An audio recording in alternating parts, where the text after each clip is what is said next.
ነካ ነካ እንዲህ ነው መውደድ ሲነካ እያሉ እንግዲህ ኤፋዬና ሩትዬ ልዕልቷ በቲክቶክ ብቅ ብሎልናል ማለት ነው። ሩትዬ እንደዚህ አምሮባት ልዕልት ሆና እዚህ ጋ ያው ምን ይሆናል ይሄ አበጋዝ የሆነ ሰውዬ ቢሆን ጥሩ ነበረ። ግን ኤፋዬም የኛ ጀግና ወንድማችን የሩትዬ መከታ ከጎኗ ያልተለየክ እንወዳለን እናከብርሃለን። ዛሬ ነገም አብራት እንድትሆን ነው የምንፈልገው።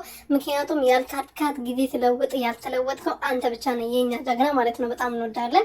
ሰላም ሰላም ቤተሰቦቼ እንዴት ናችሁልኝ? እኔ ያለው እግዚአብሔር ይመስገን። ሰላማችሁ ብዘት ተረፍረፍ ይበልልኝ። እንግዲህ ልዕልቷ ንግስቷ ዛሬ ደግሞ እንደዚህ አምሮባት እሺ ብላ ከወንድሟ ከመከታዋ ኤፋዬ ጋር በቲክቶክ መታለናለች ማለት ነው። የኔ እንቁ ማለት ነው። እንደዚህ ተናፍቀሽ በቲክቶክ ምን አለበት ብትመጪልን ማለት ነው። ብትመጪልን ምን አለበት የኔ ልዕልት። እኔ ግን ምላችሁ ማለት ነው ሩትዬ እንደ በፊቱ ፖስት ሪፕ ምናምን ማድረግ አቆማለች እንደ ቲክቶክ ላይ እና ፖስት ቲክቶክ አዲስ ስለሆነ መሰለኝ ፖስት ምናምን ሲደረግ እየገባልኝ አይደለም እና እባካችሁ ንገሩኝ።